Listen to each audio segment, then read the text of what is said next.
যখন স্বৈরাচারী শেখ হাসিনা বাংলাদেশ থেকে পালিয়ে যায় তখন কিন্তু তার শেষ ট্রাম্প কার্ডই ছিল সংখ্যালঘুদের উপর আক্রমণ। সে দেখাতে চায় যে বাংলাদেশে আসলে একটা ইসলামী বিপ্লব হয়েছে এবং বাংলাদেশের মুসলমানরা যত এখানে হিন্দুরা আছে তাদের সবাইকে এখন বিপদে ফেলবে, তাদের কোনো নিরাপত্তা বাংলাদেশে নাই। আর এই পুরো প্লটটা নির্মাণ করেছে ভারত। ভারতীয় মিডিয়া 5 আগস্টের পর থেকেই যেভাবে বাংলাদেশের সংখ্যালঘু প্রশ্নটাকে সামনে এনে উঠে পড়ে লেগেছে, সেই ধরনের কিছুই বাংলাদেশে হয়নি। এবং আমি মনে করি যে বাংলাদেশে যে বর্তমানে অন্তর্বর্তীকালীন সরকার আছে এটা তাদেরই একটা দায়িত্ব ছিল ক্ষমতা আসার পরপরই সারা পৃথিবীর কাছে এই বিষয়গুলো জানান দেয়া এবং ভারত যে অনবরত বাংলাদেশের জনগণের বিরুদ্ধে প্রপাগান্ডা চালিয়ে যাচ্ছে তাদের মিডিয়ার মাধ্যমে, তাদের সরকারের মাধ্যমে, এই বিষয়টা সারা পৃথিবীর কাছে পরিষ্কার করা তাদের পক্ষ থেকে খুবই জরুরি ছিল। কিন্তু সরকার তারা কিন্তু একটা দুর্বল অবস্থান দেখিয়েছিল, তারা বারবার ভারতকে ছাড় দিতে যাচ্ছিল। এখনো পর্যন্ত আওয়ামী লীগের যারা দেশের মধ্যে রয়ে গেছে তাদের কোনো ধরনের বিচার হয় নাই, এখনো পর্যন্ত তাদেরকে গ্রেফতার করা হয় নাই।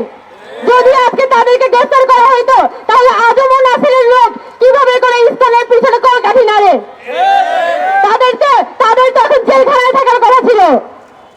এই জায়গা সরকারের এই জায়গাগুলোতে গুরুত্ব দিতে হবে। আমি বাংলাদেশে কিন্তু সংখ্যালঘু প্রশ্ন অত্যন্ত সেন্সিটিভ একটা কোশ্চেন এবং এইটাকে কেন্দ্র করেই কিন্তু আওয়ামী লীগ খেলতে চায়। সে হয়তো আওয়ামী লীগ ক্ষমতায় নাই কিন্তু তার এই সংখ্যালঘু কার্ড সে আজীবন খেলে যাবে। আমাদের রাজনীতিতে আমাদের সবসময় এই বিষয়টা নিয়ে সতর্ক থাকতে হবে যাতে কোনোভাবে ভারত বা আওয়ামী লীগ এই সংখ্যালঘু প্রশ্ন নিয়ে রাজনীতি করতে না পারে। এই জায়গা থেকে গতকালকে যে হামলাটি হয়েছিল, গতকালকে যেভাবে করে ইসকনের পক্ষ থেকে এখানে গায়ে পড়ে এখানে হামলা করা হয়, গায়ে পড়ে এখানে ঝগড়া লাগানোর মতো, ওই যে থাকে না গ্রাম বাংলায় মানে ঘরের ভিতরে গিয়ে ঝগড়া করা। বাংলাদেশের মানুষ ইনহেরেন্টলি আমরা শান্তিপ্রিয় মানুষ, আমরা শুধু গিয়ে ঝগড়া বিবাদ পছন্দ করি না। কিন্তু যেভাবে দিনের পর দিন মানুষকে উস্কে দেওয়া হচ্ছে, এখানে রীতিমতো একটা সংখ্যালঘু তত্ত্ব দিয়ে এখানে মানুষকে ডিভাইডেড করার চেষ্টা করা হচ্ছে।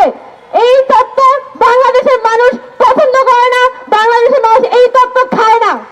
এবং সেটারই প্রমাণ গতকালকে যখন ভারতের পক্ষ থেকে আওয়ামী লীগের পক্ষ থেকে বারবার চেষ্টা করা হচ্ছিল এখানে মানুষকে উস্কে দিতে, মানুষের মধ্যে বিভেদ তৈরি করতে, ওই সময় পর্যন্ত সাধারণ মানুষ বলে যাচ্ছে যে আমরা ঐক্য চাই, আমরা কোনো সহিংসতা চাই না।